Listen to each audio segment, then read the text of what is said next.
চট্টগ্রাম শহরের লালখান বাজারে একটি ক্লিনিকে সিলিন্ডার বিস্ফোরণ ঘটেছে। উদ্ধার কাজ করছে ফায়ার সার্ভিস। এই বিষয়ে জানাতে সরাসরি যুক্ত হয়েছেন সহকর্মী রুনা আনসারি। রুনা, এই ঘটনার বিস্তারিত জানাবেন, কখন হয়েছে এবং এর পেছনে আসলে কারণ কি, সেই বিষয়ে কোনো তথ্য কি পেয়েছেন? উদ্ধার কাজের অগ্রগতি জানাবেন এবং কোনো হতাহত বা দগ্ধের কোনো ঘটনা ঘটেছে কিনা।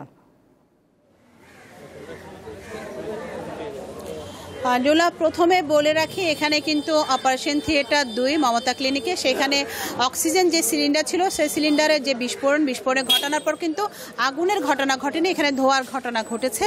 তাৎক্ষণিকভাবে একটি ভুল তথ্য সবার কাছে গেছে, আগুনের ঘটনা, আসলে আগুন নয়, সেখানে ধোঁয়ার ঘটনার কারণে কিন্তু আতঙ্ক ছড়িয়ে পড়ে। এবং যেহেতু এটি অপারেশন থিয়েটারে বেলা 3টার দিকে এই ঘটনা ঘটে। তার 1 ঘন্টা আগে সেই অপারেশন থিয়েটারে কিন্তু একজন রোগীর অপারেশন হয়েছিল এবং অপারেশন থিয়েটার 1-এ কিন্তু তার ঘটনার সময়ে আরেকজন রোগীর অপারেশন চলছিল এবং তাকে সেখান থেকে বের করা হয়। এবং অন্যান্য যে রোগীগুলো ছিল, আজকে প্রায় 30 জন মতো এখানে রোগী ছিল, সবগুলো রোগীকে এখান থেকে নিরাপদে বের করে মমতা ক্লিনিকের শহরের অন্যান্য 4টি যে শাখা রয়েছে সেখানে চিকিৎসার জন্য নিয়ে যাওয়া হয়েছে। এবং ফায়ার সার্ভিস এবং এখানকার যারা সংশ্লিষ্ট রয়েছেন এলাকাবাসী সকলে মিলে কিন্তু রোগীদেরকে এখান থেকে উদ্ধার করেছে। তবে কোনো রোগী কিন্তু কোনো ধরনের ক্ষতি হয়নি, কারণ যেহেতু ধোঁয়ার ঘটনা ঘটেছে একটু আতঙ্ক সবার মধ্যে ছড়িয়ে পড়ে এবং সেই আতঙ্কের কারণে কিন্তু সাধারণ যারা উৎসুক মানুষ তারা মমতা ক্লিনিকের বাইরে ভিড় করে, যার কারণে রোগীদেরকে এখান থেকে বের করতে কিছুটা ব্যাগ পেতে হয়। তবে প্রত্যেকটা রোগীকে কিন্তু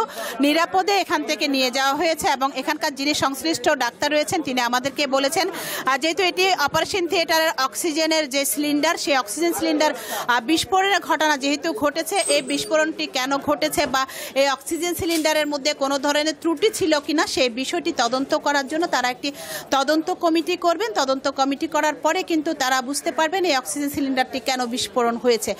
তবে এখানে যে রোগীগুলো ছিল প্রত্যেকটা রোগী যেহেতু ডেলিভারি রোগী, অনেকের অপারেশন হয়ে গেছে, অনেকে অপারেশনের অপেক্ষায় রয়েছেন, যার কারণে এখানকার যারা স্বজন রয়েছেন তারাও কিন্তু আতঙ্কিত হয়ে দৌড়াদৌড়ি করে হুড়াহুড়ি করে এখানে এসে তাদের স্বজনদের খোঁজ খবর নিয়েছেন। এবং প্রত্যেকটা রোগীকে এখানে মমতা ক্লিনিকের অ্যাম্বুলেন্স এবং ফায়ার সার্ভিসের দায়িত্বে এখান থেকে অন্য জায়গায় তাদেরকে নিয়ে যাওয়া হয়েছে এবং সবাই কিন্তু নিরাপদে রয়েছে।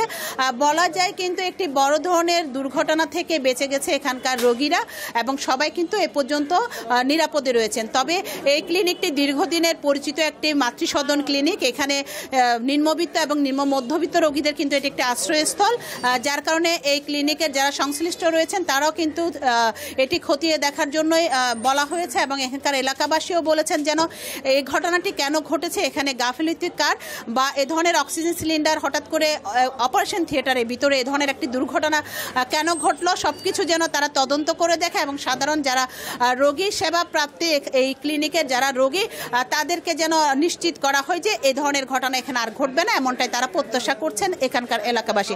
লোলা, আজকে চট্টগ্রামের এই যে মমতা ক্লিনিকের যে বিস্ফোরণের ঘটনা এবং যে ধোয়ার ঘটনা, সেই ঘটনায় কিন্তু এখন পর্যন্ত সবাইকে নিরাপদে এখান থেকে নিয়ে যাওয়া হয়েছে এবং ক্লিনিকের ভিতরে যে সবকিছু জিনিসপত্র কিছুটা বিশৃঙ্খলভাবে বা নষ্ট হয়ে গেছে সেগুলো তারা মেরামত এবং সেগুলো তারা আবার গুছানোর জন্য কাজ করছে। সাধারণ মানুষ বাইরে অপেক্ষা করছেন। তবে এই মুহূর্তে ক্লিনিকের ভিতরে আর কোনো রোগী নাই, সবাই নিরাপদে রয়েছেন। দোলা, নিঃসন্দেহে এটি একটি স্বস্তির খবর। ধন্যবাদ রুনা আপনাকে যুক্ত হবার জন্য।